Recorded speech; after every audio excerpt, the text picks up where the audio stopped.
In 1994, after the release of their 8th studio album, Songs of Faith and Devotion, Depeche Mode were a band fractured under the weight of their immense success. Having travelled a long way from their humble roots in the Essex town of Basildon, England, and with a career spanning almost 30 years, it was over the course of 4 albums between 1986 and 1993 that they made their name as one of the most important, influential and successful electronic acts of all time. This film is the story of those 4 records. I think Depeche Mode created a remarkable balancing act in an individual style, which was to actually make very popular hit music out of some fairly dark themes. And I think that is possibly the key to their enduring success.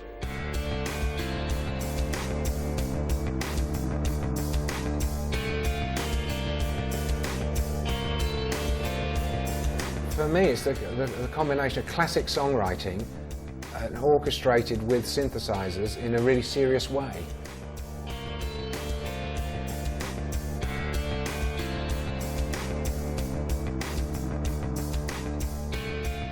The longevity of the band, the fact that they still feel fresh, still feel young, is a great counterpoint to, you know, rock acts that have lasted for decades, like U2 or the Rolling Stones or whatever. There's not many people in electronic music have done that and still, you know, done it in a fresh way, and I think we all owe them a debt.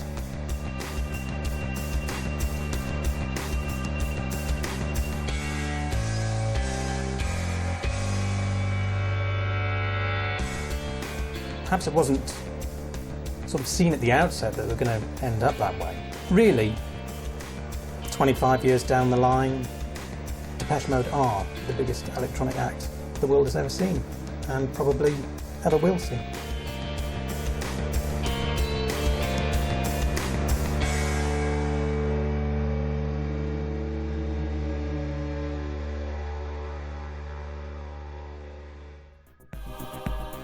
Depeche Mode was formed in Basildon, Essex in 1980 by neighbours Vince Clarke and Andy Fletcher, along with school friend Martin Gore.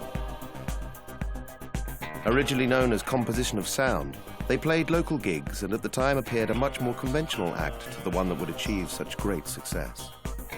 Vince was a guitarist. Martin Gore, in fact, was the only person in the band with a synthesizer. Rumour has it he was asked to join the band because he had a synthesizer. And later on, they obviously realised they needed a visual impact. They didn't really have a frontman. Vince wasn't comfortable in performing that role, although he's quite adept as a songwriter. And they basically found another guy in the area called Dave Gahan, who remains with them to this day as quite an enigmatic frontman. But back in those days, he was quite a dresser. He was sort of known in the area as someone who was into fashion, and basically Dave was drafted in the group. I think as a result of that, they obviously then had a look, at least someone who could bring some visual impact to the group in the early days. Along with a new visual impact, the group acquired a new name. Taken from the title of a French fashion magazine, Depeche Mode was the name chosen and translates as Fashion Dispatch.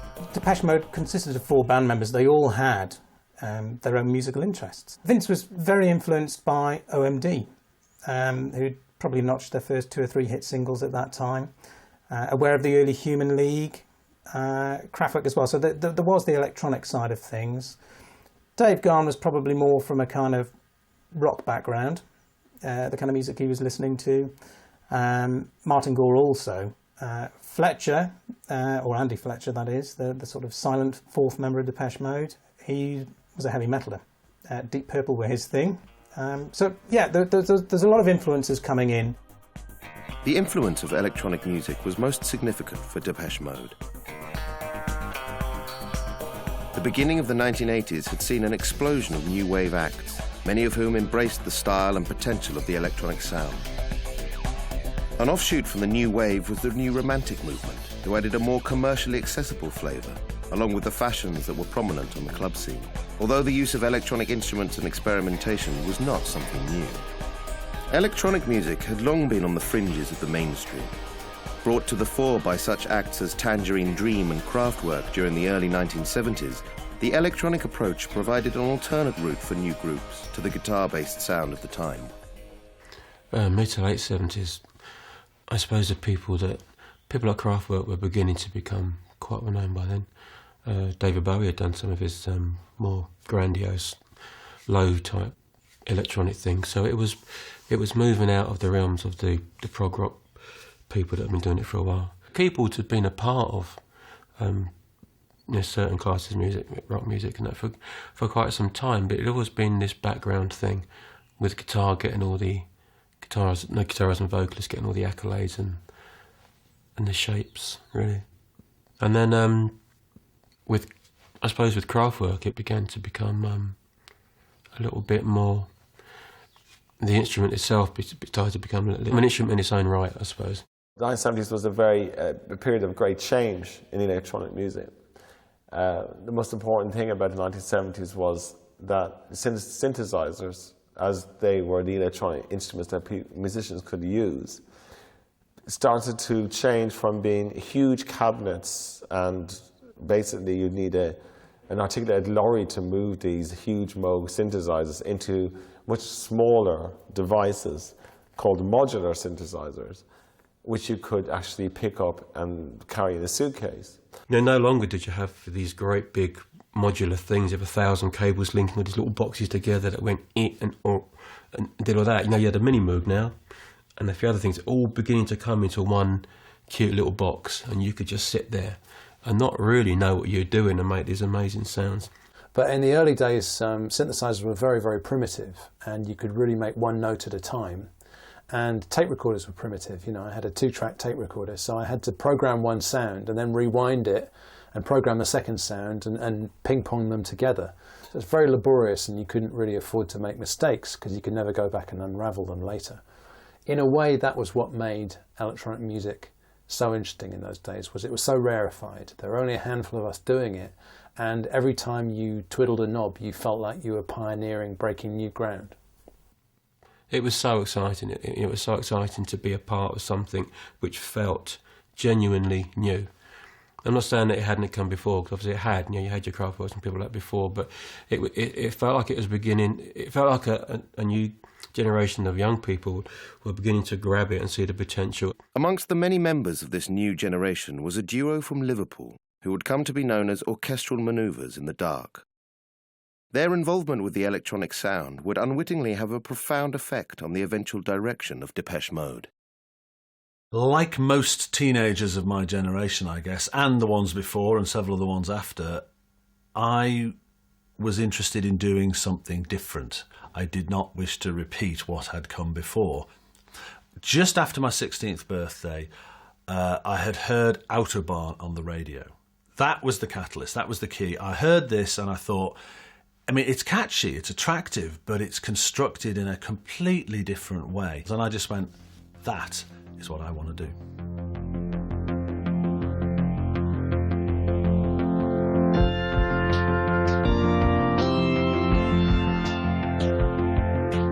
Fahren, fahren, fahren auf der Autobahn. Wir fahren, fahren, fahren auf der Autobahn.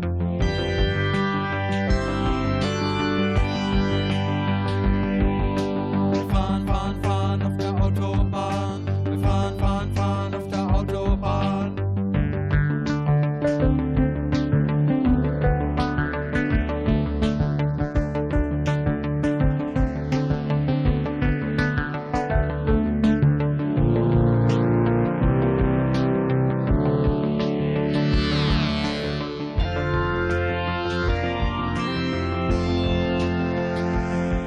The mid-70s just happened to coincide with electronic music becoming, I guess, a little bit more available. Not least for us, was that you could actually buy cheap synthesizers. Our first synthesizer was bought from my mother's mail order catalogue, but at least it gave us access to the instrument. If you went into a music shop, you could buy a synthesizer and it was an affordable price. It was no longer, an extremely luxurious item to have. It was more comparable to buying a drum kit or a guitar setup. So I think that inspired a lot of younger kids to go out and get into it, and it also made it a lot more practical for the average band to have a keyboard player, and a couple of synthesizers.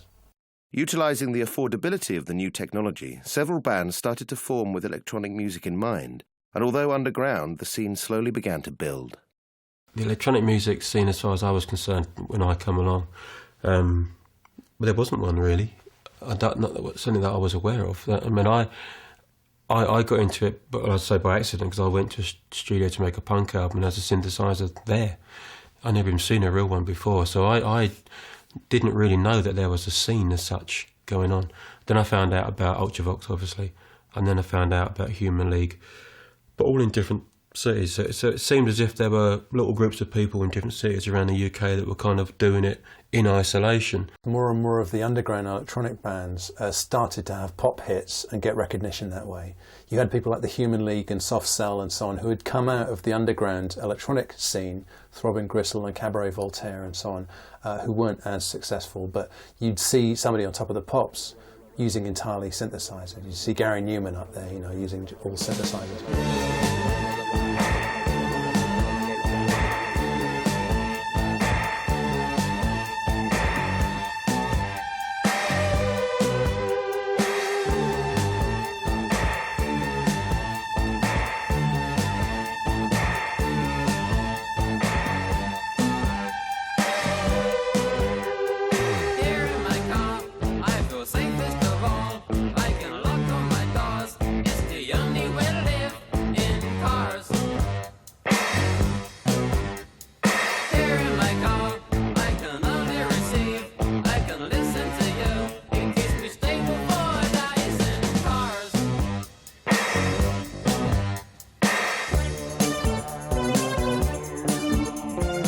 Nobody had really done anything, and a lot of us either only just got a deal or didn't have a deal at all, and so there wasn't really a movement as such, and so it needed something to kind of bring it all together and to bring it to the public's attention, and I think it was just a matter of time before somebody had the right song or the right opportunity perhaps, and it all came together. When we got old enough to go into the centre of Liverpool and go clubbing, we went to Eric's Club, which was the focal point of most of the young people in Liverpool for listening to live music. And standing in the audience one night, I think Paul and I heard Warm Leatherette by the Normal come on the house PA, and we just looked at each other and went, shit, somebody in this country is doing what we're doing in your mother's back room, and they've already made a record. Warm Leatherette. Warm Leatherette. Warm Leatherette. Warm Leatherette. See the breaking glass in the underpass. See the breaking glass in the underpass. So that really was when we decided we'd better get on stage, and fortunately Eric's had this kind of open door policy, so Paul and I, with our friend's tape recorder, because none of our other mates wanted to go near what we were playing, they thought it was absolute crap. So the two of us and the tape recorder piled on stage in October of '78 to do what we'd been writing for the last 2 years but never dared to do. So we'd heard Warm Leatherette, we go on stage, and we were supporting Joy Division, who of course were about to sign to Factory Records. There was about 30 people in the audience, most of whom actually were our family and friends, and the applause was... I mean, we were going nowhere. You know, this was not the future of popular music.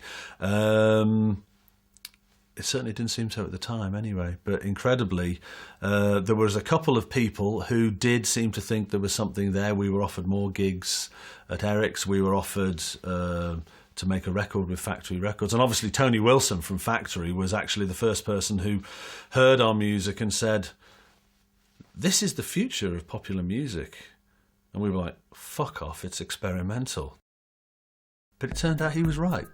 The electronic sound did turn out to be the future of popular music, and Tony Wilson of Factory Records was not the only person to see that. Warm Leatherette by The Normal was the brainchild of Daniel Miller, who had launched his new label, Mute Records, to release his own work. The potential seen by him in the electronic style proved to be the perfect grounding for Depeche Mode's eventual success. We got a deal on Factory. They released Electricity, which I believe then the Depeche Boys heard in a club, and went, "Ooh, what's that?" in the same way that we'd done with Warm Leatherette. And I believe they then decided to kind of start playing electronic music. And what did they go and do? They signed to Daniel Miller's label Mute. So the complete circle from Miller through Warm Leatherette to OMD to Electricity and Depeche Mode and back to Daniel Miller was completed. With a handshake deal from Mute, Depeche Mode was ready to take its first real steps into the public gaze, propelled by the vision of Vince Clarke. In Vince Clarke, they had an electronics genius. I mean, Vince Clarke totally saw in MIDI a way to make music, make electronic music very, very commercial electronic music without having a lot of equipment around. He knew how to control a lot of synthesizers. Synthesizers were pushed back. You had a few keyboards. Clarke was absolutely crucial to the early success of Depeche Mode. Vince was still the driving force of the band at that time. He was obviously their principal songwriter. He was the guy going out and getting the gigs. And the early days of the group pretty much were performance orientated. A couple of the band members still had jobs at the time. But perhaps we could say that it was through Vince's tenacity that they eventually found themselves with Mute Records and struck an independent deal, although nothing was actually written, and released their first record just on a sort of handshake agreement at the tail end of 1980. The first single was called Dreaming of Me. It wasn't a particular big hit, but it made the top 50. Not bad going, considering Mute at the time. It was a very small, independent operation, and we could safely say that nobody could foresee what was going to happen in the not-too-distant future. In 1980, Depeche Mode were just a sort of almost like doily light, very nifty, shiny, smart, poppy band. You really didn't imagine that they were going to last the ages. They were going to sell millions upon millions of albums. They looked like they'd be kind of blown away by the kind of next sort of change in the next change in fashion, the next wind of change. But Depeche Mode weren't blown away. After their second single, New Life, reached number 11 in the UK chart, the band released their third single from their debut album, Speak and Spell, Just Can't Get Enough.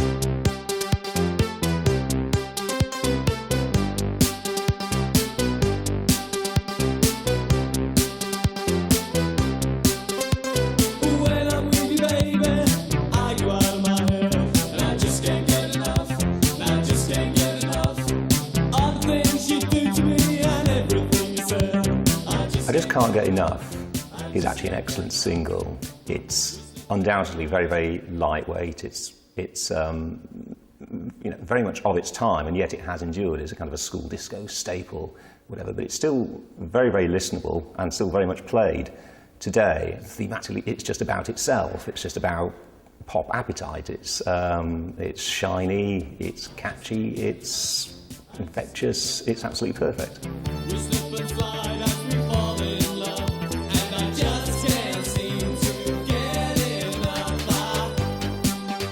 Just Can't Get Enough marked the final release from a successful debut album. However, despite Speak and Spell's warm reception and top 10 positioning, there was to be a major upset as principal songwriter Vince Clarke announced he was leaving the band. Vince did leave. In fact, he apparently announced he was going to leave before the first album was even released. He went round to each band member and told them. I think they're all quite shocked, although they were committed to their first UK tour on the back of their first 3 hit singles and indeed that first album, Speak and Spell. But apparently Vince just tended to sit at the front of the van on his own, and the other 3 are kind of, enjoying the tour, and it was obvious that he was going. Really, once Vince Clarke left Depeche Mode, I think anybody looking thought, well, that's the end of them then. He was the songwriter. He was a very good songwriter. He was an ambitious guy who wanted to pursue his other projects, and you really thought, well, it's a bit like Jimi Hendrix leaving the Jimi Hendrix Experience in a sense. How is this band going to survive? Clarke took his talents and teamed up with singer Alison Moyet to form the band Yazoo, where the sound that he had developed with Depeche Mode continued, albeit on a slightly different tack. I think there's a lot of parallels musically speaking, that is, between the first Yazoo album, Upstairs at Eric's, which was released within a year of the first Depeche Mode album, Speak and Spell. Obviously Vince wrote most of both albums, and he's using pretty much the same instruments as well. Although by the first Yazoo album, he's obviously becoming more adept at using those instruments. But of course, the main difference is this singer that he's now working with, Alison Moyet. This gutsy, bluesy female voice being thrown against these supposed lightweight electronics.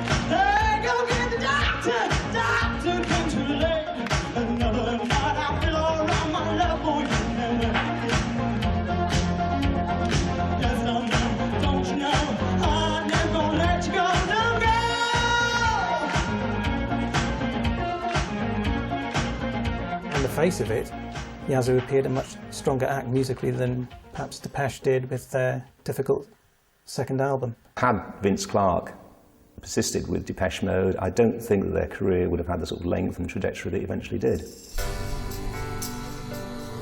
The position of chief songwriter vacated by Clarke was quickly filled by Martin Gore, who immediately set about making the job his own. Martin already was a songwriter. It's not like he was suddenly said, right, okay guys, who can write songs in the band? We're going to have to do something here. Martin was, a songwriter and had been writing since his teenage years. Martin created a sound for them, which was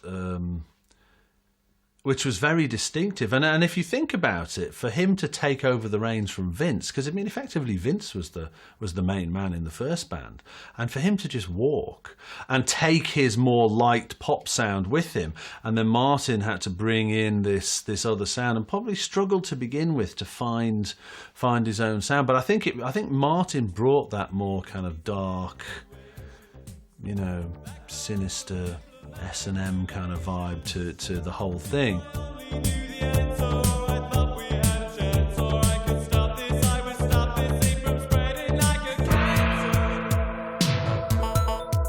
The group pressed on with their second album, A Broken Frame. However, soon after completing it, another significant change occurred in the Depeche Mode lineup. I guess they wanted to do the second album on their own, as a trio, again with Daniel Miller helping them behind the scenes, perhaps to prove that they could do it. They were obviously then due to tour, and they were performing, a lot of records from a lot of tracks rather from the first album, as well as new ones from the second. And I guess they just wanted to continue the arrangements as they were before, so they just needed someone to step into Vince's shoes on stage and play another synthesizer. After holding lengthy auditions, the group decided upon the 22-year-old keyboard player Alan Wilder. His involvement with the band would ultimately help shape the Depeche Mode sound and contribute in no small way to their eventual success. Alan Wilder was initially drafted into Depeche Mode purely as a stage musician. He's a classically trained keyboard player. He's also tried his hand at the pop scene as well. He's had a couple of record deals with groups that just didn't make it. When Alan Wilder joined, I think in 1982, his role, and I think it was his role throughout the time he was with Depeche Mode, was really to colour in the material. In a sense, Martin Gore was a songwriter. He's almost like the content provider as opposed to a sort of stylist or whatever. And I think that it's Alan Wilder would have been the one that really helped realise the tracks. He was the one that was working with the various producers. And though he's not exactly the composer, it's obviously played a very important role indeed. With the release of A Broken Frame, Depeche Mode proved that despite Vince Clarke's departure, not only could they survive, but were taking their music into an increasingly more serious and darker sound, partly inspired by Daniel Miller's involvement with some of the industrial acts coming from Germany. Their first single of 1983, in other words, the first single that didn't come off the second album, Get the Balance Right, sort of just outside the top 10 in early 1983. It was the first record that Alan Wilder was actually directly involved in. And it's a bit more downbeat in terms of sound and mood than the previous releases had been. So I think also he is going to have some impact in the way that the sound develops. in tandem with these influences coming over from Germany, the industrial scene, and also new technology that was just starting to arrive at that time as well. We're talking about the early days of sampling here. So we're making a distinction between synthesizers and samplers, which allow you to manipulate recordings of sounds, which of course is what a lot of these German industrial bands had been hammering away with bits of metal on stage and all that kind of thing. Well, you know, I guess Depeche sort of then started thinking about incorporating elements of that kind of thing, but in the pop formula. It was clear that they were definitely trying to, you know, get dark and toughen their sound up, get darker, whatever. I mean, you know, we all took it very seriously. They wanted to change their sound, but it was the start of bringing distortions in. I was very interested in room sounds, so I was very keen to move away from DI synthesizers, and all the synths went through amps as well, basically. And this gave a whole new edge and an excitement for them and for me to the work that we were doing, because it's not something that they'd really done before. Before, you know, synthesizers had been recorded, there was a plug on the back, you plugged it in the mixing desk, and you got this fantastic sound that came out of the mixing desk, you know. More the sound of Violator, maybe, than the sound of Songs of Faith and Devotion. But back in the days of construction time, yeah, we were starting to do that, and everything was getting thrown into amps, so there was always a distorted edge, and we had a close mic on the amp and a mic down the other end of the room, so it was kind of ambient, so there was an ambient sound as well. The handshake seals the contract.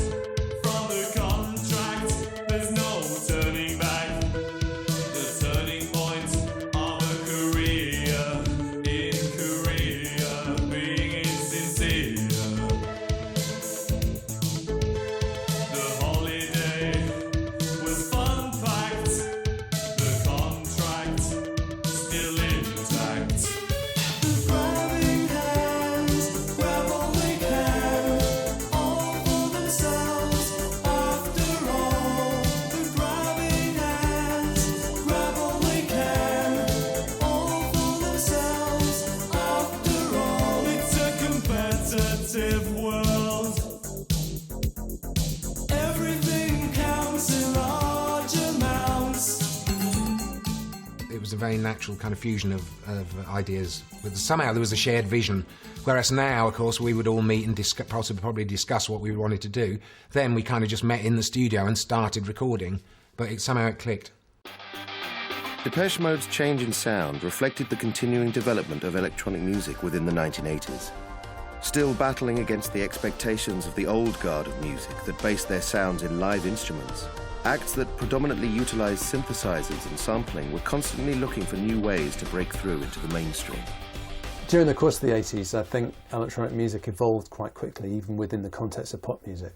And you had different threads going on.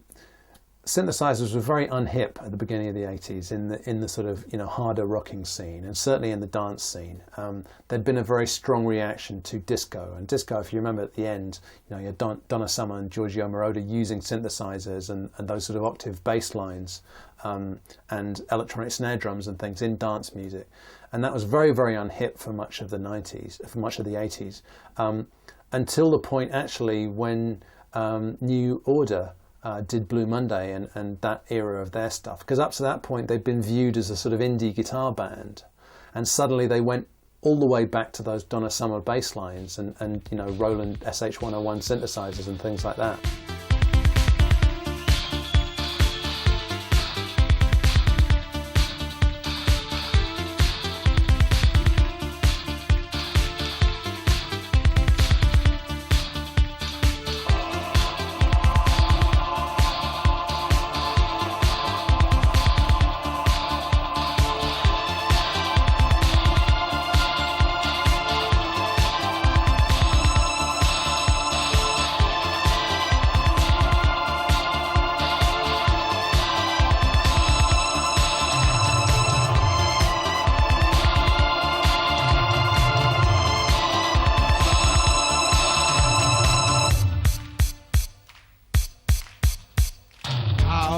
Does it feel when you treat me like you do? And you laid your hands upon me and told me who you are. I was actually very surprised at the time that a band that was sort of, you know, an NME favourite would actually be as unhip as to start playing synthesizers. So I think it sort of echoed a movement within the electronic music scene more over to the dark side.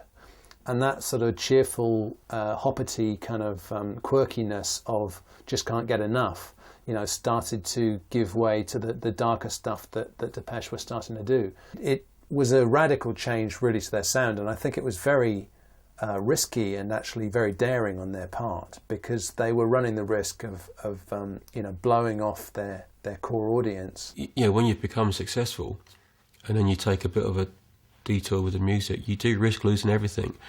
And you know, however big you are, there's always dozens, hundreds, thousands even, people just waiting around the corner, and record companies keen to push their next pet project. And it's a very, very easy thing to let slip. And making the wrong album at the wrong time is a sure way of doing that. The industrial sounds combined with growing political themes in Gore's songwriting on Construction Time Again seemed the perfect antidote to the lighter, happier sound of Depeche Mode only 3 years earlier. The band themselves appeared to be carving out a niche within music. I can't really think of anybody else at that time who were spending as much time meticulously working on sound, or diligently working on sound as they were. I mean, Kraftwerk in Germany by that point had kind of retracted into their own infamous Kling Klang recording studio and had yet to follow up on their last breakthrough album, which was about 3 or 4 years earlier, an album called Computer World. So, you know, perhaps they would be diligently working on sounds, but nobody was hearing them. Construction Time Again was the first step in a new direction for the band and was a moderate success both critically and commercially. Depeche Mode had managed to shift their sound and image without driving away their core following, and the band continued in this vein, moving into their fourth album, 1984's Some Great Reward. This not only achieved similar success to its predecessor, but also spawned the hit song People Are People, which surprisingly also provided the band with their first success in the United States. Depeche Mode's biggest hit single since the very early singles, like Just Can't Get Enough. I think the next time they really broached the top 10, nearly went all the way, was People Are People in 1984, their first single off their fourth album. And that's got an amazing array of sounds on it. It's incredible. They spent a long time working on these sounds. I mean, everything was sampled, right the way down to the bass drum of the record. It wasn't just a bass drum off a drum machine. It was a sort of bit of metal being hit to get the percussive edge and then added to something else and something else combined to produce. And that's just to produce the bass drum. We were constantly trying to push boundaries. Very much everyone, actually, in the team. For me, I mean, because I worked closely with them on those 3 albums, like Some Great Reward being in the middle feels like a transition from the one to the other, from Construction Time, which was completely a new experience for me personally, because I'd never worked with the band before, to Black Celebration, where we all felt we'd really achieved something unusual and dark and interesting. And in a way, even though Some Great Reward had, you know, People Are People on it and Master and Servants on it as well, you know, the 2 big hits, it somehow, for me personally, still feels like a bit like a transition object between the other 2 records.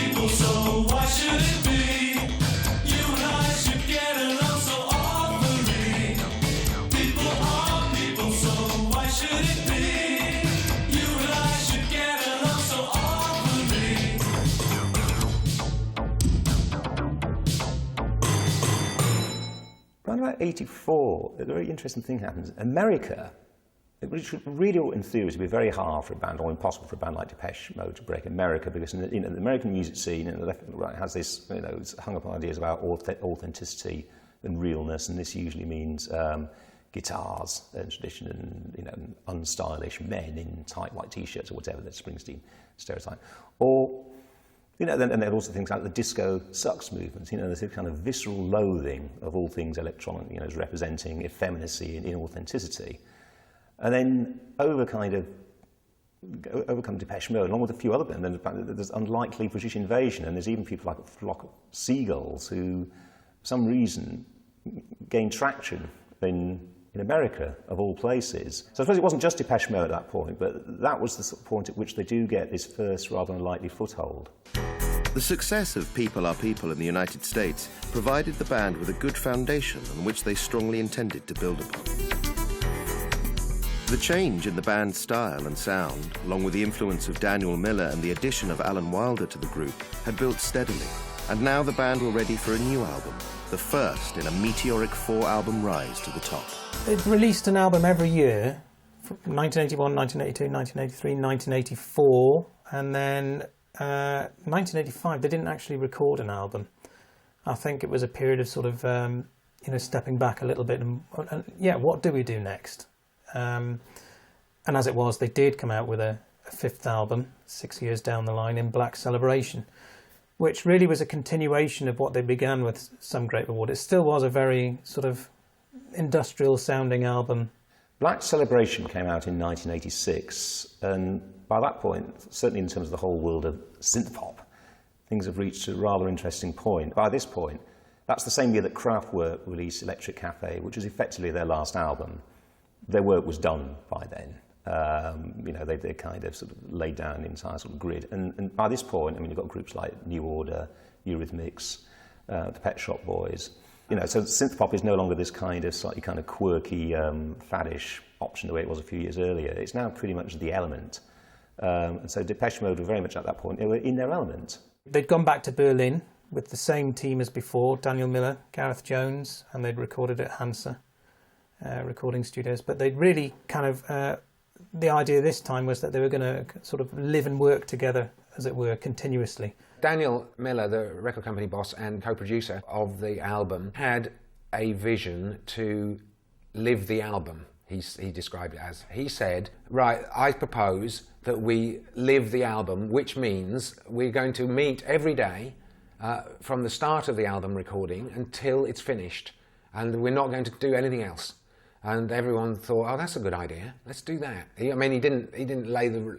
It was a strong suggestion from him. He was like, what do you think of that? And everyone went, okay, that sounds about right, because we were all pretty focused and hyper and wanted to really do it, And so that's what we did. So that made it very intense.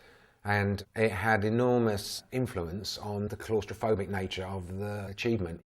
They apparently only had a day off between flying in and then recording, and it became a very drawn out and quite torturous experience by all counts. I think the team that had sort of developed over the albums 3 and 4 and was being continued into this 5th album, they're probably starting to rely on old formulas a little bit. Not necessarily repeating themselves, but certainly the equipment and the whole sampling everything, and having a sort of unwritten rule that no one sound will be the same from track to track and album to album. It was clear that this was going to become impossible to continue forever. When we finally decided, right, we've got to mix this album now, otherwise it's never going to be finished, we started mixing it, and Daniel and I got involved with the title track, actually, and we're continually dissatisfied, which to me now these days is not such a big deal. I throw up a mix, I don't like it, I save it, I put it away, I come back to it another day and do something else in the meantime. This was obviously in a big console and a big mix, so we put a mix up and spent all day putting a mix up, and then we'd listen to it and we'd think, no, that's not it, it's not right, and then we'd pull it all down again, And then we go, okay, the next day we come in again, because we didn't think, okay, we'll just do something else. That would have seemed like a diversion. No, we had to get this one right, I think it was Alan came in and the band had a serious meeting about it, and Alan came in and said, look, this has got to stop. We cannot go on like this. It's driving us nuts. We need to commit. We've got to get these mixes down. We need to move forward. And he had a real serious, grown-up talk with us about moving forward and committing and getting shit done, you know. We could say that Black Celebration was a difficult album.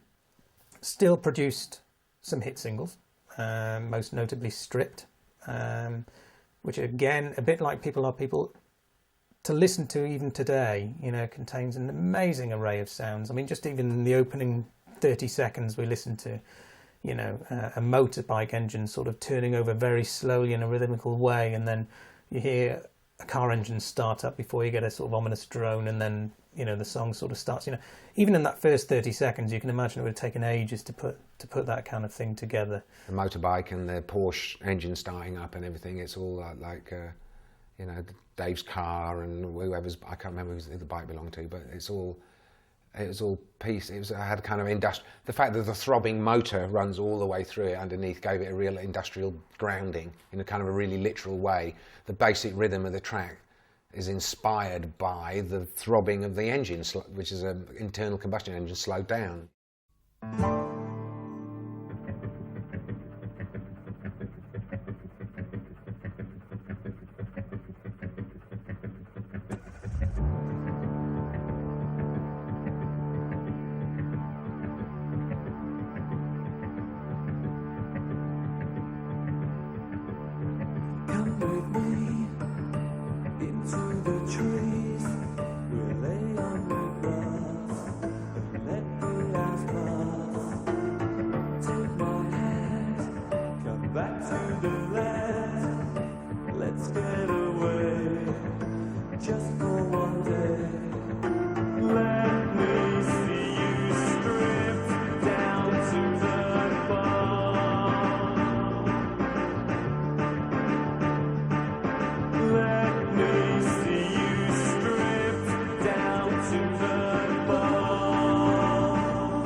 We all wanted to be taken very seriously.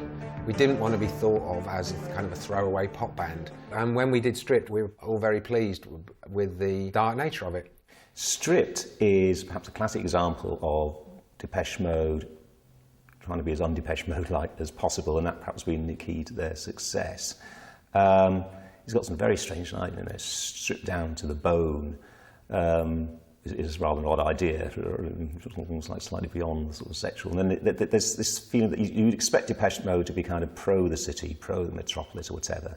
But it's almost Pol Pot-like, you know, take me by the hand and go back to the land. It's almost like some sort of agrarian type proposition, and that's where you can only really be truly free. And it's wonderfully. It just shows there isn't this kind of sort of simplistic, futuristic thing going on with Depeche Mode, that the ideas that Martin Gore is dealing in are actually quite complex, slightly morbid, and quite revealing in that sense at times. Released on February the 10th, 1986, Stripped marked Depeche Mode's 6th consecutive single in the UK Top 20, peaking at number 15. Their success, however, appeared limited due to the more uncommercial nature of their music. By this point, it had become clear that Depeche Mode have got a very strong, hardcore fan base, albeit quite a large fan base. But certainly in the UK, they're no longer having the crossover hit singles, you know, of yesteryear. I mean, just can't get enough. Obviously, there was a lot of people buying that record. I forget, it's something like 500,000 copies sold. And, you know, that's above and beyond the Depeche Mode fan base of the time. It's people who like Depeche Mode buying it, and housewives who like a catchy, whistleable song buying it as well, let's say. But by 1986, when these darker, moodier tracks are starting to come out, like Strip, which actually sound very unusual as well, certainly don't sound like your average pop sort of ditty of the day, it really appears to be only the Depeche Mode hardcore fan base that are buying these singles. It's a tricky thing to get right, and it's a tricky thing to bring the audience with you when you do that, because a lot of them, if not the majority, will want you to stay doing what you do. You know, and every time you do a little detour, they're going, it's not as good as what you did. You know, why don't you go back and do that again? And you get into all that sort of stuff. So to be able to do that and just keep getting bigger, again, brilliant. It certainly doesn't feel in any way, you know, opportunistic, if you can, or in a particular word, and it doesn't seem to be. Again, there's perhaps, you know, coming from the whole mute culture, you know, they're not being lent on to sort of produce another hit in the certainly not in the sort of Vince Clarke type vein. And so yes, they do suddenly seem a slightly more kind of serious proposition. They're dealing in themes and ideas, rather than possible hit singles.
It's certainly dealing in slightly kind of unusual and rather personal themes and ideas, very much to do with negotiations in love and romance, a slightly kind of existential take on it, and coming up with some surprising conclusions, finding a lot of solace in material things, rather than some sort of immaterial, sort of conventional pop ideal. On the album side of things, however, they're still selling very, very well. I mean, every single album from the very first Speak or Spell to the fifth, now we're in 1986, Black Celebration, they all go straight into the top 10. So we can sort of say that the Depeche Mode fan base in the UK has hit a certain sort of size, and they're starting to veer towards being an album act, not so reliant on having hit singles to carry the albums into the top 10 anymore. And by this stage, the next tour that they undertake on the back of the Black Celebration album, things are really starting to change as well. They're playing larger venues. Following Stripped, Black Celebration debuted in March of the same year. It had continued the dark and somewhat industrial nature that Depeche Mode had embarked upon with Construction Time Again and Some Great Reward. The resulting promotional tour saw the band play to sell-out crowds in the UK and Europe, and once again they set their sights on breaking the United States. The tour into the US on the back of Black Celebration again. I mean, again, Black Celebration, it wasn't really a major hit album in the US. I think it got into the top 100, something like that, as did the previous album. But the sort of, the Depeche Mode interest, if you like, the wave of the undercurrent, it seems to be growing somehow. And live, again in the US, they're starting to, in certain territories, not everywhere, they're getting to the sort of stadium level as well. Chicago, LA, they're starting to play to 10, 15,000 people a time on that tour as well. So it's clear that their diligence in going back to the US repeatedly is now starting to pay off. I mean, by 1986, Duran Duran, for example, who were a very big band in the United States, starting to taper off and go the other way with a more traditional sound. Even they're struggling to sell out the 10, 15,000 seat arenas that Depeche Mode are now starting to fill. But of course, by the time that A Question of Time is released as the third single, Depeche Mode are already on this world tour on the back of the album, which, as we said earlier, is starting to make breakthroughs in the US as well. The Depeche Mode had always been derided for their look, really. By this point, they were dressing in sort of black. This whole idea of a black celebration, celebrating the dark side of life, really is kind of the gist of that album. So, they were naturally sort of had that look themselves anyway by that point, having had many looks and obviously many promotional videos made for their singles to date. None of which, let's be honest, have really done them any favours. And the UK press in particular, who seem to be very keen on shooting down their own, obviously, it had plenty of ammunition from some of these early videos, promotional videos. However, A Question of Time is very interesting because it's the first time that Depeche Mode worked with Anton Corbijn, the Dutch sort of independent filmmaker, come video maker, and photographer. He was invited to do a video for Depeche Mode. He'd done some promotional videos and photography for other bands in that era, most notably U2. So he came out to California and they shot a sort of road movie in the desert during downtime from the tour. for a question of time.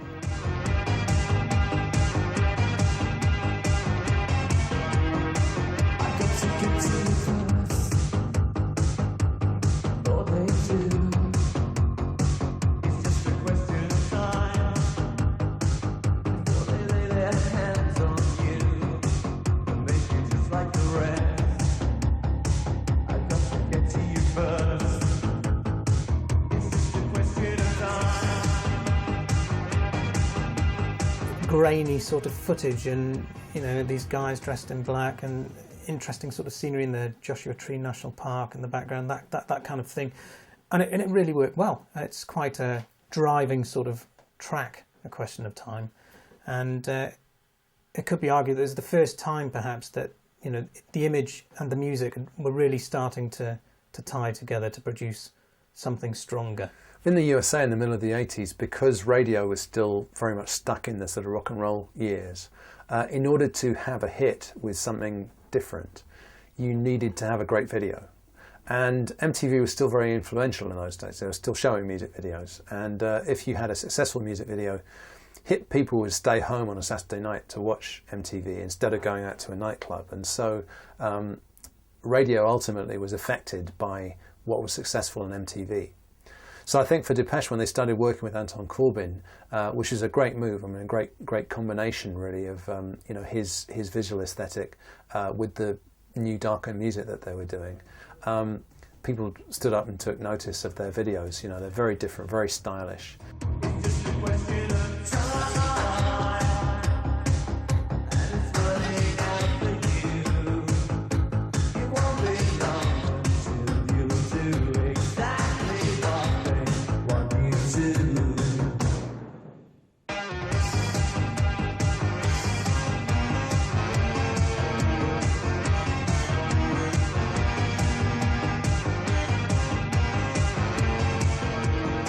By this point, Depeche Mode, it's clear that they knew what they were doing musically.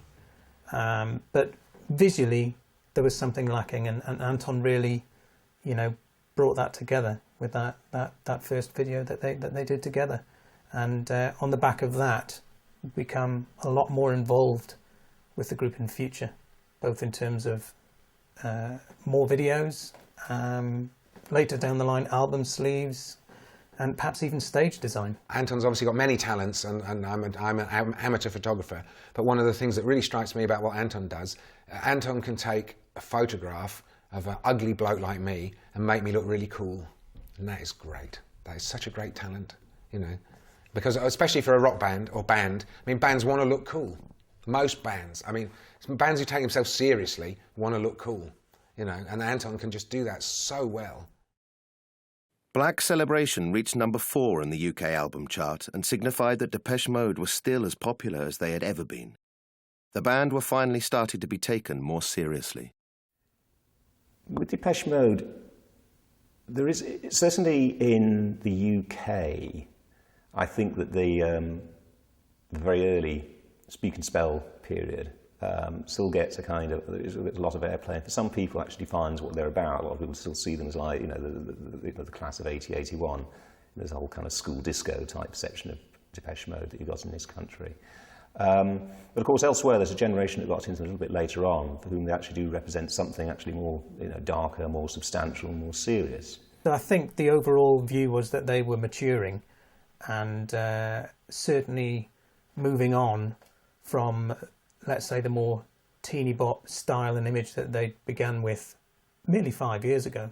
You know, their audience was clearly growing, but I think it was probably best reflected in that era, 1986, on tour in the US, where the audience, the US audience in particular, there was definitely now somewhere for perhaps disaffected youth of a certain kind to sort of look musically. That darker phase that they went through in the sort of early to mid-80s probably set them in good stead in America, because they were appealing to a more underground audience. They were patently not trying to sell out or cross over.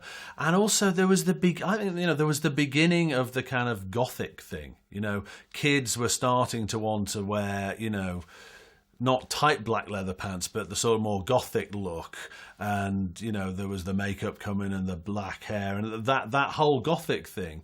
I think they tapped into, and you know, what you'd have thought might have been a very small minority were coming out of their bedrooms and out of their depression and starting to go to gigs.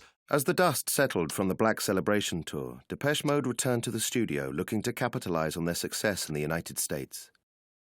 Their darker sound had established their credentials as more than just a pop act, but to progress to the next stage, they had to make some major changes behind the scenes. I think that production team had probably, Gareth Jones, Daniel Miller and Depeche Mode themselves had sort of run its course. They'd done 3 albums, really pushing the technology of the day to its limits. You know, as I said, you know, no one sound would ever be the same. And it was probably quite clear that you couldn't go on forever doing that kind of thing. When I met Depeche, when we did Construction Time, they were looking for something new. We did 3 albums together, and they needed to keep growing or experimenting with new possibilities. By the next record, which became Music for the Masses a year later, obviously decisions were made to work with somebody new. I mean, by that point as well, you've got to remember that on the strength of Depeche Mode's success, obviously the short-lived success of Yazoo, and by this point Erasure, Mute Records are becoming quite a big concern. Daniel Miller simply just couldn't do it all. He couldn't work with Depeche Mode to the level that he had, and oversee obviously quite a successful record label at the same time. So he obviously chose to step back, and they were left in the position of looking for someone new, obviously with his sort of recommendations and assistance, and they ended up with Dave Bascombe. I think mainly on the back of his success with Tears for Fears at the time, the songs from the Big Chair album, and its accompanying sort of barrage of hit singles that had broken through in the US. Coincidentally, you know, those records had done very, very well in the US, and are great sounding records.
Were just looking to not necessarily tap into that success, but just looking for someone that could hopefully gel and work with them on their next record. And clearly, you know, Tears for Fears had quite a technological sound as well to their records. So perhaps it was hoped that Dave Bascombe could fit the mould. We used to discuss beforehand how we were going to make each album different from the last, and that became more important to us as time went on, that we weren't just going to repeat a formula. Because we'd worked on 3 albums with Daniel and Gareth, and we just felt that we needed some, you know, fresh impetus. I also think that Daniel had had enough of working with us, you know, because, you know, Mute by that time had started to, you know, become quite a big label, you know, on the indie scene, and he had a lot of work to do anyway. So spending months in the studio with us probably wasn't an option for him anyway. Well, I think it was Dave Gahan who had heard some stuff I'd done with Tears for Fears, and I think he liked that, and I think he was the one who suggested me. I know they were looking for a change of producer. Daniel Miller from Mute had been very involved with all their albums up to them, and I think he wanted a break from the studio. They wanted to move on a little bit, and so I think it was Dave who came up with who suggested me. We started in Paris, Guillaume Tell, and we did most of the backing tracks there. Well, the studio is an old cinema, and so that's one of the reasons they chose it. It had tons of orchestral instruments lying around. Some amazing spaces. You know, there's a stairwell we use for a lot of sounds, timps, orchestral bass drums, all sorts of stuff. And the process was really the first few days or week or whatever was just to go around bashing everything in sight and sampling all these unusual sounds that would pop up here and there and everywhere. You know, they'd kind of run the risk of repeating themselves, perhaps, if they continued with exactly the same formula as previously. But they still were, at that time, a very technologically driven act, interested in new sounds, using the latest technology. Again, with within the confines of the traditional songwriting formula. I think the music to the masses, really, by this point, you're talking far less and less about Depeche Mode as an electronic band, since obviously electronics are very much involved, but the arrangements, the kind of colouring, it's coming from all this, beginning to come from other sources as well, and you are really sort of beginning to look more and more at the actual songs. Martin Gore is principally a guitarist, and some more obvious guitar sounds, shall we say, were starting to filter through by that point. Particularly on the single "Never Let Me Down Again," there's a sort of electric guitar sort of melody.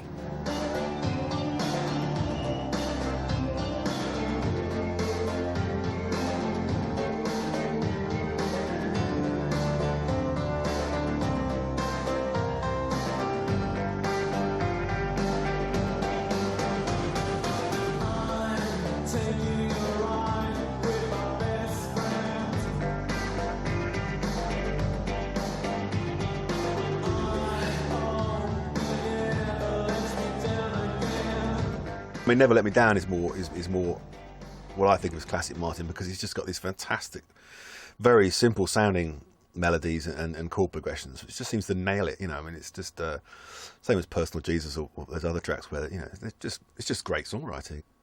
This is pop simplicity, you know, with this fantastic coating of it around it of big, weird sound, you know, and that's the success of it, I think. But you know, when he's on form, I think he's one of the best songwriters around.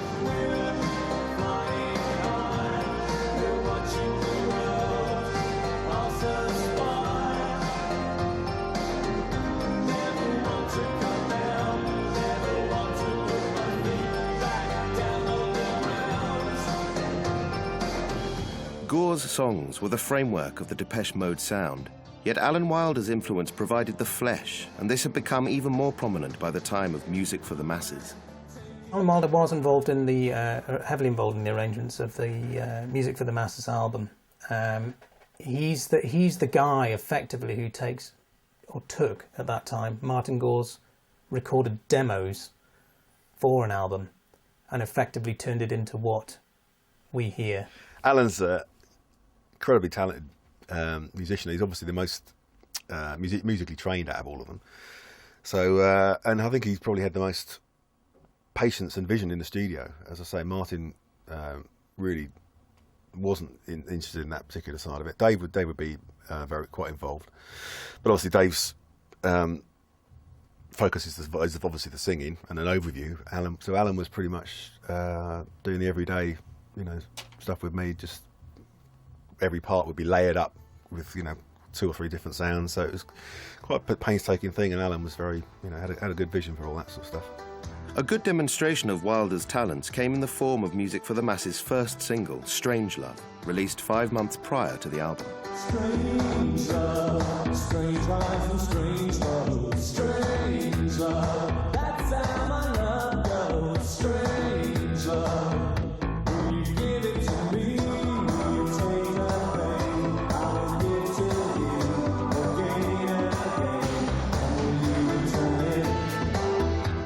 Strange Love is certainly a reflection of Alan Wilder's arranging abilities and certainly sound design sort of abilities against Martin Gore's sort of songwriting abilities of the time.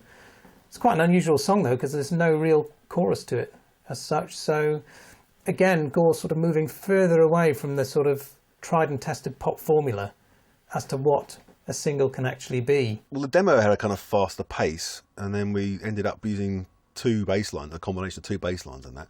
But then the album version was based on a remix that Daniel did, which had a much kind of slower groove. So, because the single is the faster one, I think. And yeah, the album we went back and remixed it and used some of Daniel's elements and sort of did this slightly slower groove. Will you return it? I'll say it again. Pain. Pain. Will you return it? I'll say it again. Pain.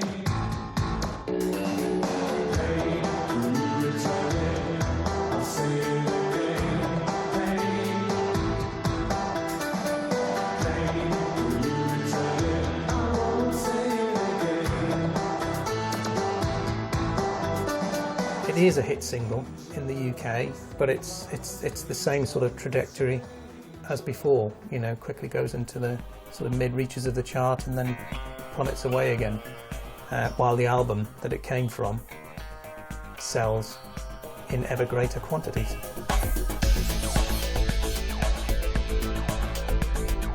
Music for the Masses was released in September 1987 and proved to be a great success for Depeche Mode, with a key feature of the album being the accessibility of the songs.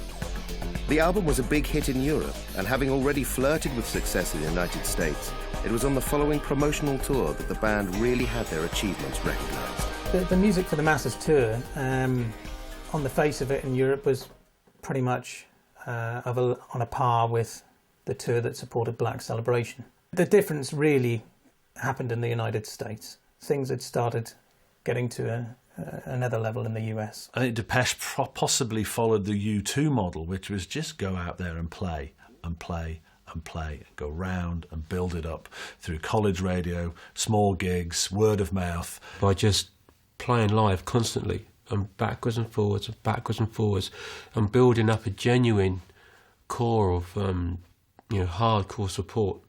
And that's the way to do it. You just, everywhere you go, people know they've seen you working up and working up. And they started this live steamroller, which by the late 80s, well, they were a stadium act.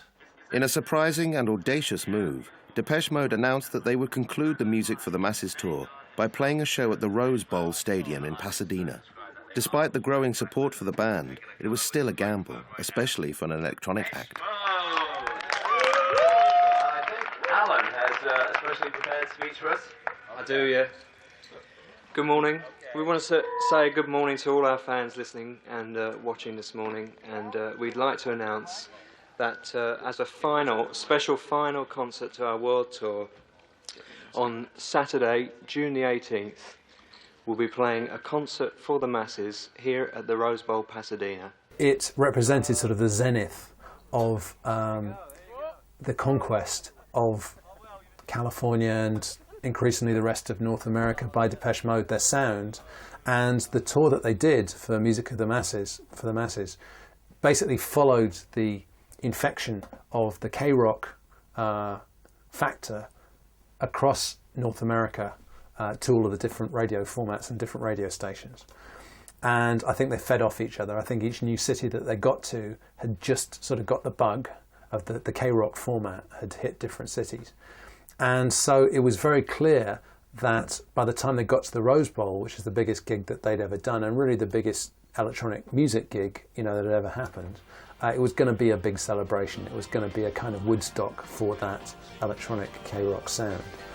Supported by both OMD and Thomas Dolby, the final show at the Rose Bowl marked the 101st gig on the tour and was documented in the film 101, directed by D.A. Pennebaker.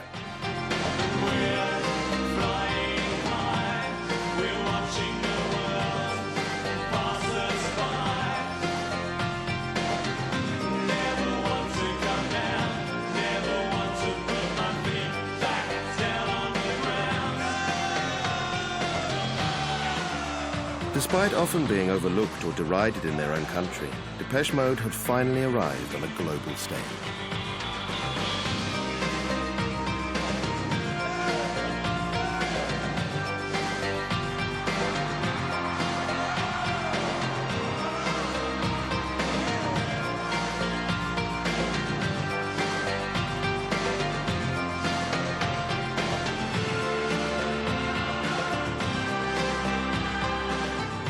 I think it must be strangely satisfying in a way to still have people at home going, it's rubbish, it's not proper music, and you're selling out massive stadiums, just a flight away. I think behind the scenes Daniel Miller felt quite vindicated, because here was this vision of a synthesizer act that had finally cracked the rock music at its they were playing them at their own game. They'd finally played a stadium gig and showed that it could happen. I don't think things will ever be the same for them again.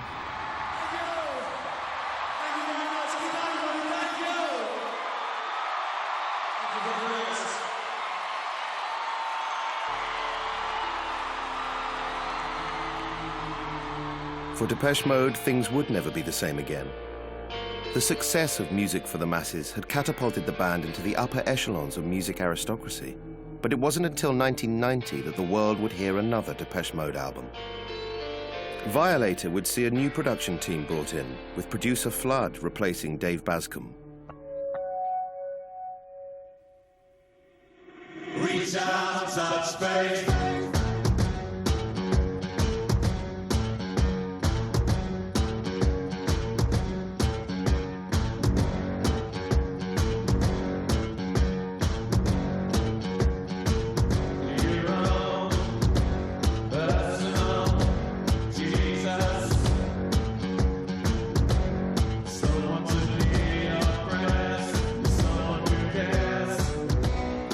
It's an interesting track to précis the album with, as it were.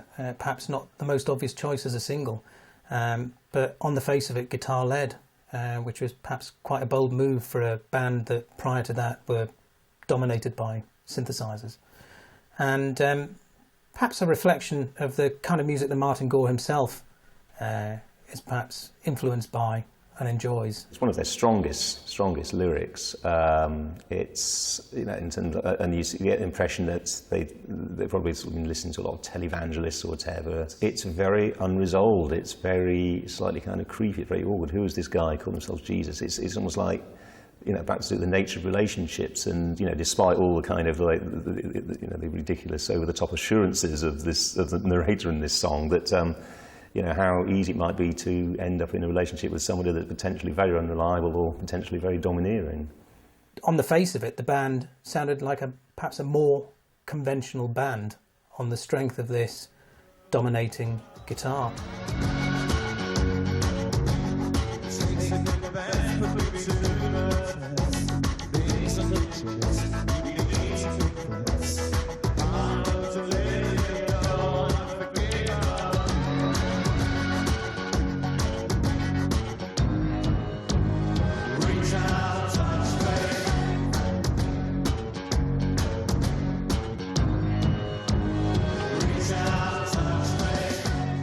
Gave them their biggest hit single in quite some time, so perhaps there was an element of crossover in terms of the record buying public who aren't the hardcore Depeche Mode fan base, whoever that might be, buying into that particular song as well. So, with the benefit of hindsight, it probably worked in their favour. Maybe they could be taken as a risk to release a track that on the face of it sound-wise strayed so far from the Depeche Mode sound that had previously been established. Yeah, Violator particularly, I thought was a fantastic album. Yes, the sort of album that just encapsulates them perfectly, I think there's still a perception probably is still very electronic on that. I mean, there are guitars on it, which is great, and they're doing, a much more important role. But I don't think there was a guitar seen as a guitar band then. I think that's part of the attraction because still in the 80s, you've got the American guitar bands. This was something different. It had the sort of the power and the aggression of the guitar bands, but it had this much more interesting, quirky, electronic sound. I think that was what the appeal was.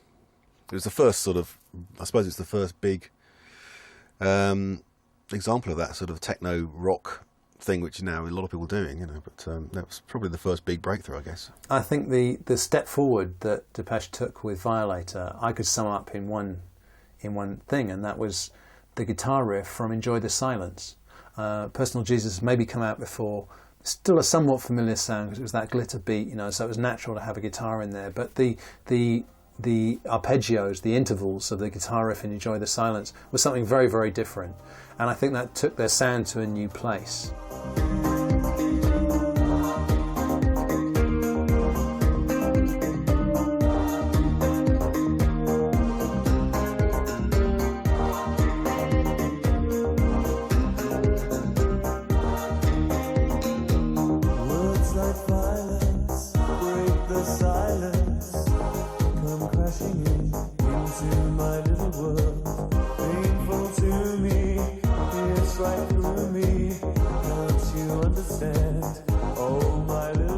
I always sort of thought there was a dance element to a lot of the Depeche tracks.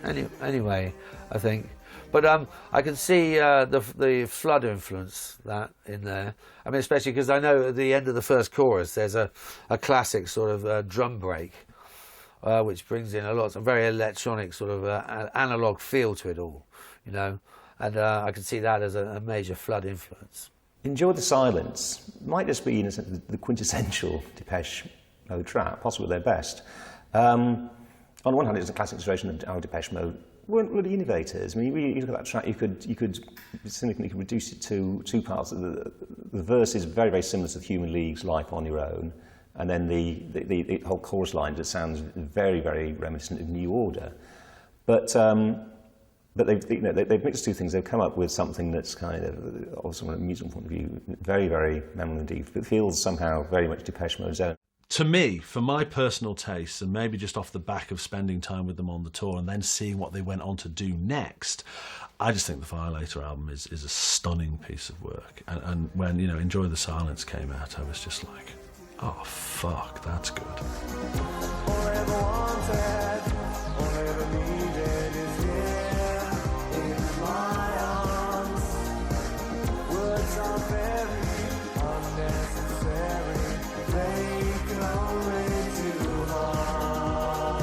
With Personal Jesus and Enjoy the Silence, along with the two other singles, Policy of Truth and World in My Eyes, charting well, Violator proved to be Depeche Mode's biggest success to date. The album not only reached #1 in the UK charts, but much to everyone's surprise, also hit the top 10 in the United States. What had happened in the interim between, you know, the final Music for the Masses concert and the Pasadena Rose Bowl, the 101st concert, selling out to 65,000, you know, young Americans in the California area, and then, you know, 3 years down the line when Violator was released in the US, it's incredible. You know, there's an album signing at a then famous record store on, I believe it's Sunset Boulevard, it was situated on, called The Warehouse, and you know, 17,000 people came to have their album signed on that day. It took 10 years and 22 singles, but Depeche Mode is now the word in the music called progressive techno-pop. Tonight, the band is appearing in person for an autograph party at a West LA record store, and it has attracted thousands of fans waiting to see their music idols, some who have been lined up since last night. Well, you know, the group themselves, you know, it made the local news stations. It's like Beatlemania again.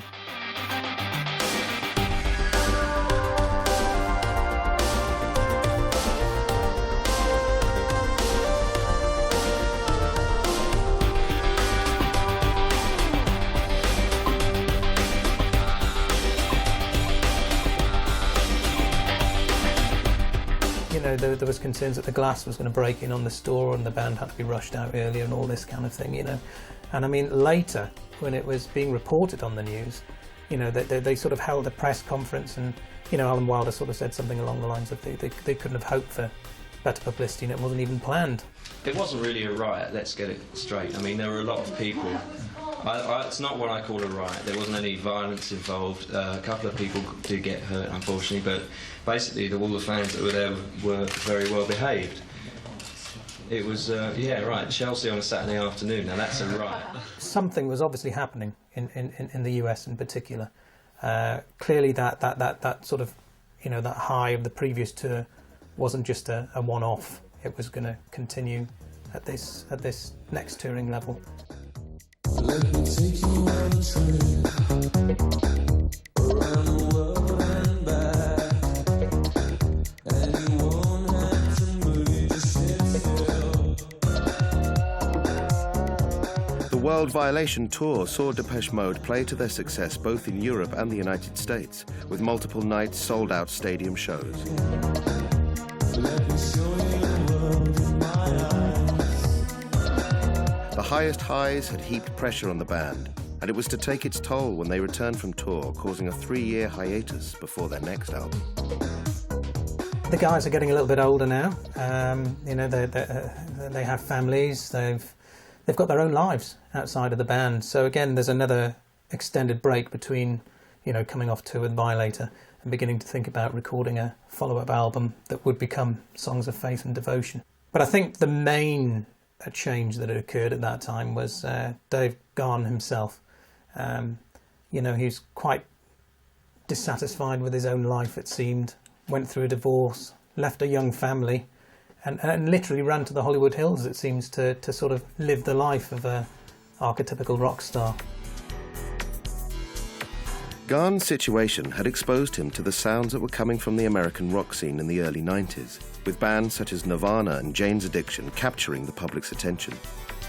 On returning for the recording of their 8th studio album, Songs of Faith and Devotion, in 1993, he was determined to infuse that rock influence into the Depeche Mode sound. I'm sure they wanted to do something different. I mean, there's a way you almost can't top Violator. If you say, well, what we're doing is Kraftwerk-style electro-pop, and there we've done Violator, then in a way it's really the sensible thing to do to say, right, well, we can't really beat that. Let's now do something different. There was an angle which came, I think, from Flood and Alan, as you say, trying to get more dirt into some of the sounds, trying to make it a bit more live, and a bit more band-esque.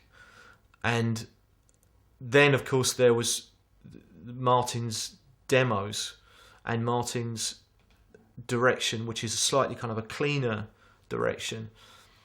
And they're just fantastic songs. So I think that, you know, there's only so far that you can push a direction if the songs don't warrant it. I know they adopted a different method of working.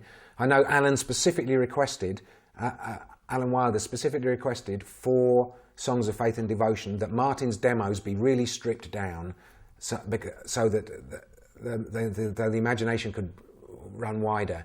Working once again with producer Flood, the band set their sights on creating an album with much more of a live feel. I played bass, I think. Martin played guitar. We had a sort of drum machine going. Someone else might have been on bongos or something, and we were jamming. You know, we'd never really done that, ever. Only for fun, maybe in the other room, you know, as a sort of break from the studio, but we'd never actually done that. We'd always sat down with computers, keyboards, started programming the drums up. And so I think it was inevitable it would take time to get used to that way of working. And perhaps we didn't really, perhaps the frustration of not immediately getting a result wore us down, whereas in fact if we'd have just accepted, look, this is the way many bands actually record, you know. So the general thing was, well, we want to make it a bit more live. And of course Flood had just come off of doing a phenomenal, what was the album? God, Achtung Baby with U2. So I think everyone was influenced by their recent work and kind of what other people were doing. And that was always good. There was always kind of this, right, we'll have some of this, we'll kind of get as much in as possible. But then filter it through the Depeche filter, of which was Alan and Flood, really. On Violator, the performance is all computer manipulation, apart from the vocals, which are obviously incredibly important. The musical stuff is all played by a machine, almost. But obviously, Songs of Faith and Devotion feels the other way around. It feels like the musical stuff is all played by guys behind guitars, basses and drums. And I think they did a lot of performance on Songs of Faith and Devotion in the studio, where people would bash out beats and play guitar chords and play riffs. Of course, it was massively sampled and edited and tweaked and manipulated in true Depeche style, but they came at it from a different angle.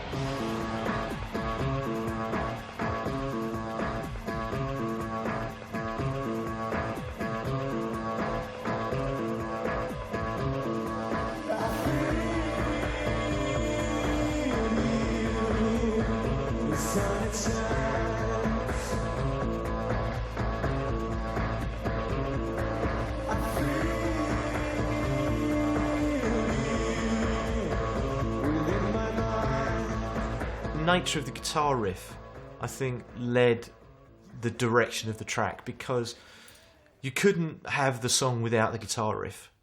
So therefore it's a rock song. But then how do Depeche interpret a rock song? And I think that is a prime example. You take me there, you take me where the kingdom comes. You take me to, lead me through Babylon. This is the morning of our love. This is the dawning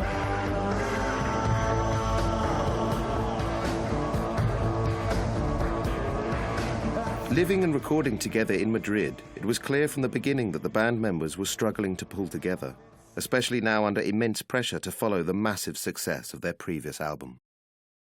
As soon as we started working on it, it was obvious really that we were suffering somehow and that we weren't finding it easy to A, sort of come back together as a unit having had a bit of a break, and B, kind of live up to perhaps the success of Violator. The kind of atmosphere that prevailed around the beginning of the recording of that album was pretty poor.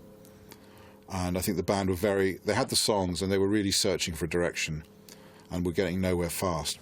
They were separating, they were splintering, you know, in the worst possible confines of being in the same building. Around about the Violator and songs about there's massive heavy drug consumption, you know, and massive alcohol consumption. This doesn't help for clarity of vision, you know. It doesn't help for resolving conflicts either. But you can, you know, to resolve those kind of conflicts, everyone's got to dry out, and then say, and of course, no one was going to, you know, no one was able to dry out. You just wonder if. I mean, I think there will probably at this point it would have been strange and various, you know, Alan Wilder feeling perhaps, you know, he's doing a lot of work on this album that's not really getting proper credit. Dave Gahan, you know, with his particular personal problems and some of his vocal performances, there's a definite sort of hoarseness, you know, there is distress in some of his work. And I mean, Martin Gore has really been, in terms of what he's been bringing to these songs all of these years, you can't just believe that's just purely just the work of an artist who was imagining what, you know, like in that situation. I mean, clearly there is so much, you know, the personal going on in those songs that must also take its toll. condemnation.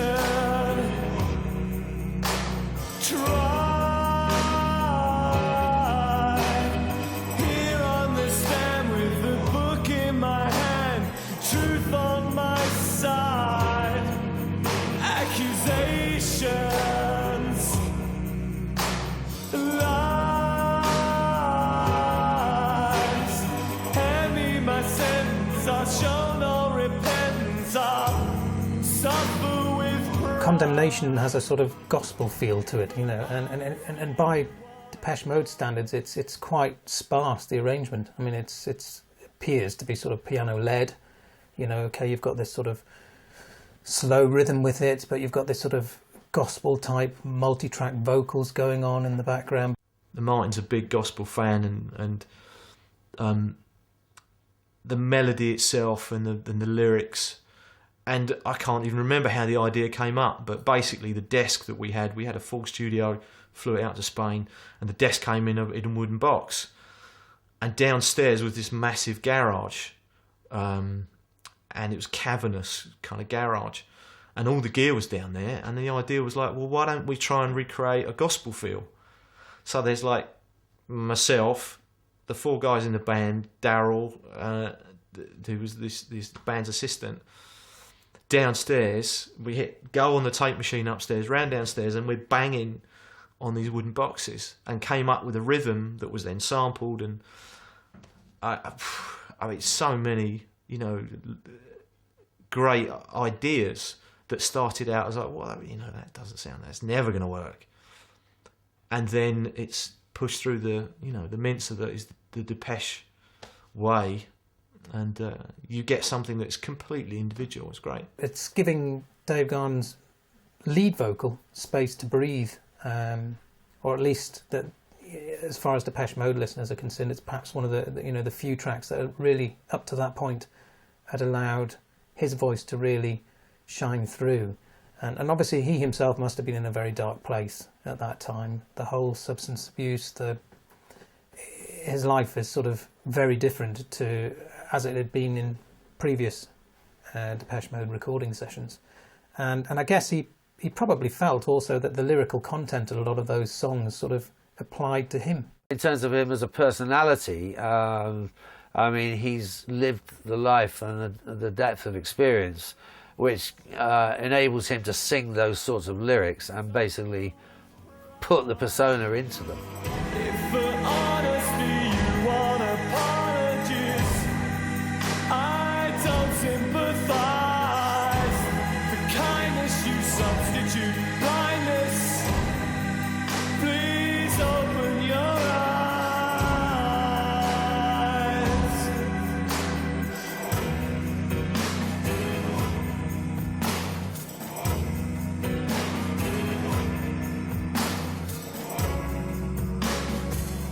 I've always understood from Martin that he's not writing about his or Dave's personal experience. Because sometimes they seem to match so well. That's part of the magic of the band, I think.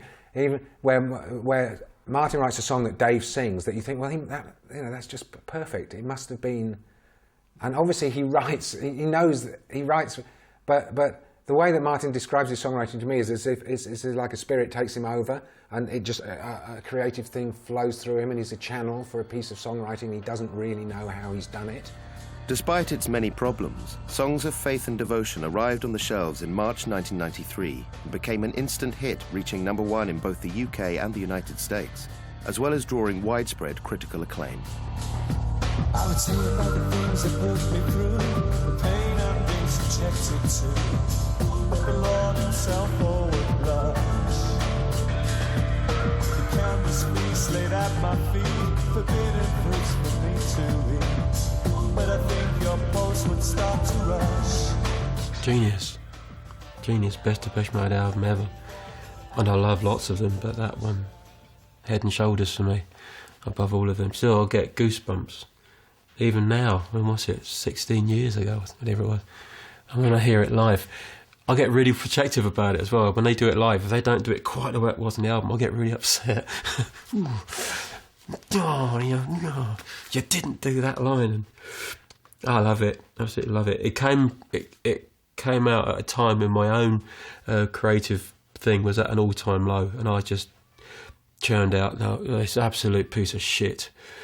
And I was really down in the dumps, and I knew that from a creative point of view that I was low, really low down. And then that comes along, and it could make you, it could just crush you completely. You just think, that's it, I'm doing shit and they're doing that, and there's no way I'm ever going to get it back. But for me it didn't. For me it just, again, as Sate the Disease had done a bit earlier, it just opened my eyes to a different way of going about it.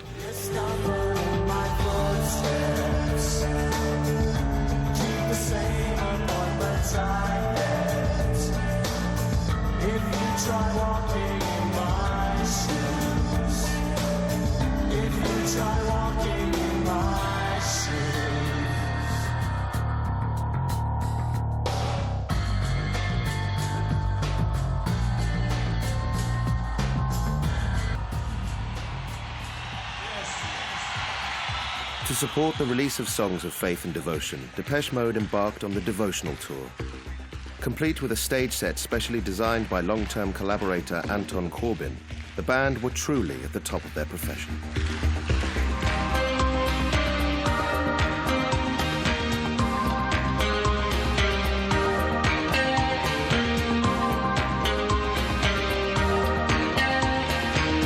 Words like violence break the silence, come crashing into my little world.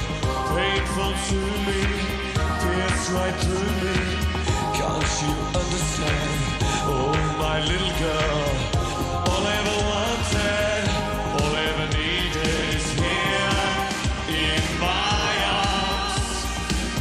Words are very unnecessary. They can only do harm.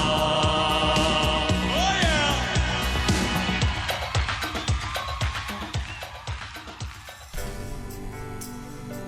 By 1994, Depeche Mode was considered one of the most significant and influential bands of all time. This was due to the defining darkness and continuing development of the albums Black Celebration, Music for the Masses, Violator, and Songs of Faith and Devotion, which together cemented the name Depeche Mode forever in music history, not just as the name of a band, but as a style of music in its own right. I think there are very few bands in the last 25, 30 years, when you mention a band's name, that it's not just about a few songs. It's kind of it's a big weighty balloon of influence. They've done a lot of things to electronic music, which for a lot of people over the years have been lessons in how it can be done, and have made so many other people look like amateurs. This set of 4 albums represented a pinnacle in the band's sound and image, and demonstrated that their unwillingness to remain content constantly transformed their output, while also enhancing and developing electronic music. Despite losing Alan Wilder, Depeche Mode have again progressed and outlasted many of their contemporaries to continue achieving great success. I mean, to me, Depeche Mode have always been unwilling to just settle into a rut and, you know, churn out hit after hit using the same formula. They've always tweaked it in sometimes subtle ways. I mean, they're not a radically different band from what they were 10 or 20 years ago, but they've been willing to just vary the sound a little bit and move on. And I think that's part of the reason that they're still valid really today, is that there's been a constant flow and evolution to their music.